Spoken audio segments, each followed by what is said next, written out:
Welcome to Breaking News to Trading Moves. We are diving into a major event and isolating the immediate market implications that followed. So the big headline we're looking at today involves some major European airports. Think Heathrow, Berlin, Brussels, basically facing significant operational chaos. Yeah, massive disruption. And it wasn't weather, it wasn't strikes.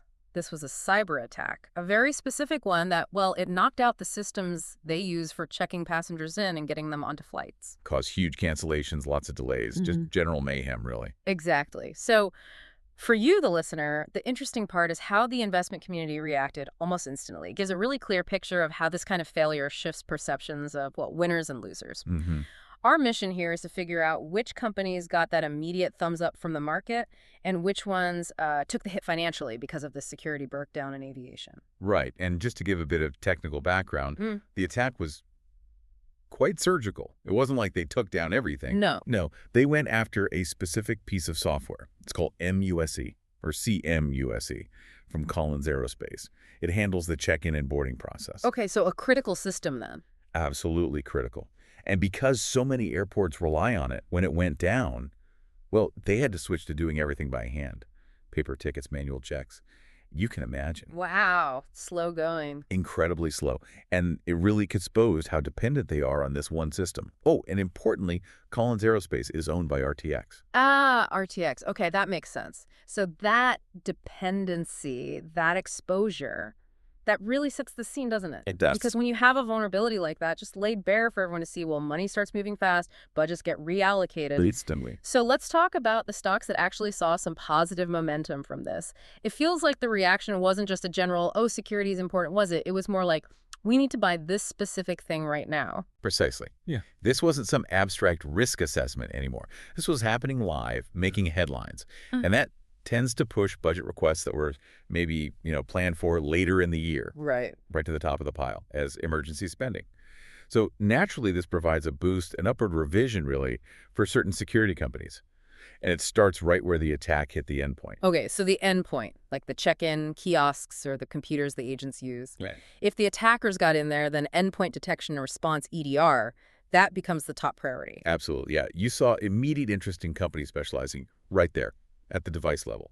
CrowdStrike, for example, ticker is CRWD. CRWD, got it. They're known for EDR, endpoint detection and response, and also XDR, which sort of broadens that detection across the network. For airports, airlines, this means needing more than just basic antivirus. They need something smarter. Exactly. Something that can spot a whole attack sequence as it's happening and, crucially, contain it before it brings everything grinding to a halt again. CrowdStrike is sort of positioned as the essential first responders, the cleanup crew in these situations. Makes sense. But airports are complex, right? It's not just agent computers. You've got baggage systems, operational tech, OT stuff, ticketing networks, all sorts of things. A breach like this must have sent shivers down the spines of the security chiefs thinking about their network defenses. Oh, definitely. And that's where the conversation pivoted almost immediately to zero trust. Zero trust network architecture. Okay, explain that a bit. Well, the old idea was like a castle wall, right? Keep the bad guys out. Zero trust assumes the bad guys might already be inside or could get in. So you don't trust anyone by default, even inside the network. You verify everything, and crucially, you segment the network. So if one part gets hit, like a check-in desk, the attacker can't just easily jump over to the baggage handling system or the flight control network. It contains the damage. Critical infrastructure operators realized they couldn't afford that old model anymore. And who benefits from that shift? Well, this really played into the strengths of companies like Palo Alto Networks. That's PANW who? PANW. They're often seen as a kind of platform consolidator. When the board says, we need zero trust now, they often look for a provider who can offer a broad, integrated solution quickly. And that's kind of PANW's sweet spot. But hang on, isn't implementing zero trust really complex? Especially in an airport with all that specialized, sometimes older industrial gear.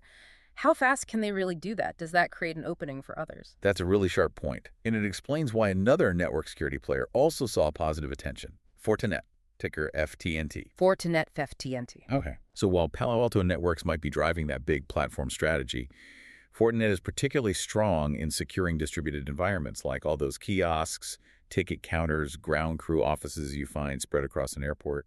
They're also known for having firewalls that understand operational technology, that OT stuff you mentioned. Ah, so they can protect the baggage belts and things like that better? Potentially, yes. They're strong at the edge, right, where a lot of this specialized equipment connects. So this incident kind of validated the need for really robust, fast security right out there at the perimeter. Okay, endpoint, network perimeter. What else?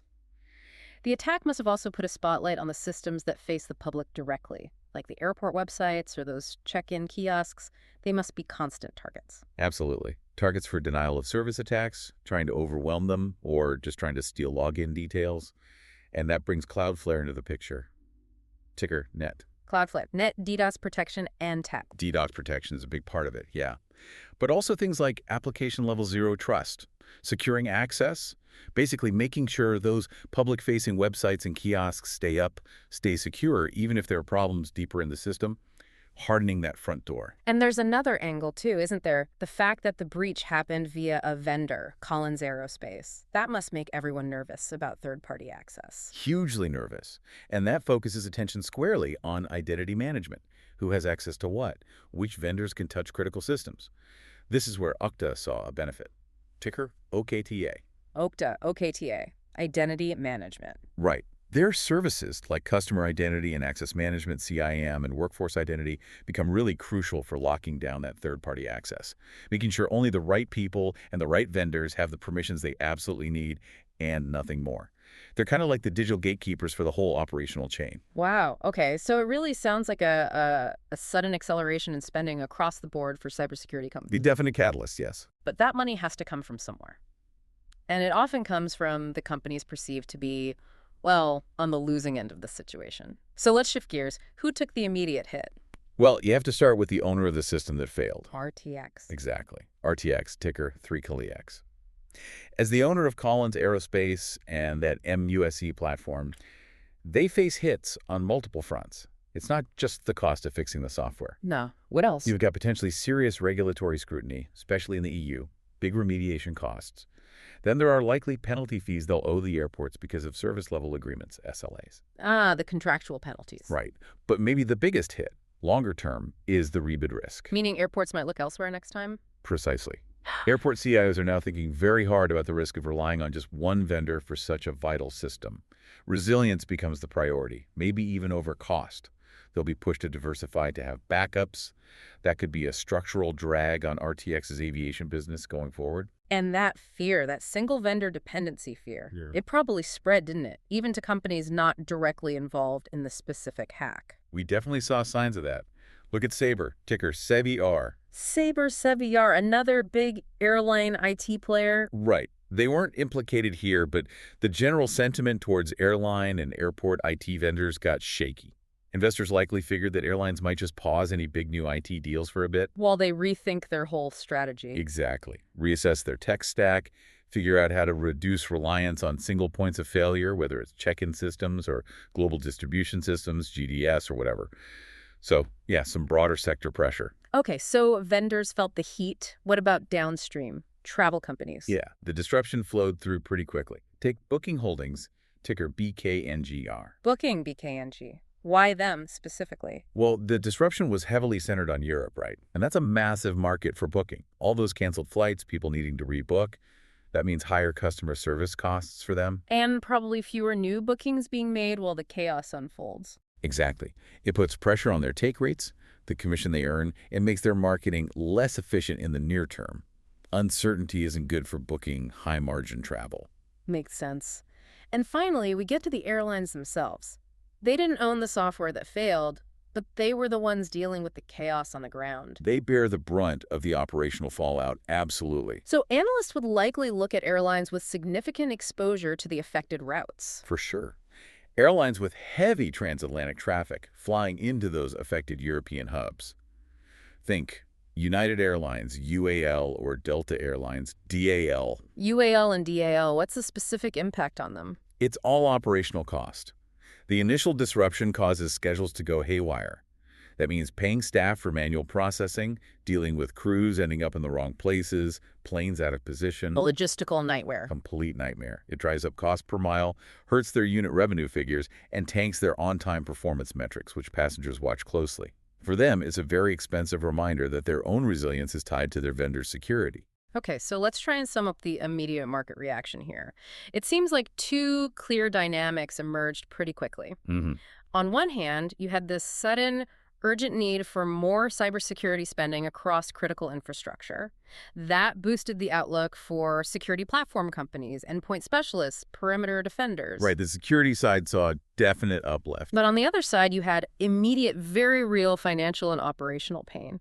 That hit the vendor whose system failed, RTX, but also spread a bit to similar tech providers and definitely hurt the airlines caught in the middle. A clear split, yeah. Winners and losers based on that specific event. What really strikes me here is how one failure in one vendor software could ripple out and cause such widespread stress across really a global system. It's quite stark, isn't it? And it leaves you with a provocative thought, really, for you listening.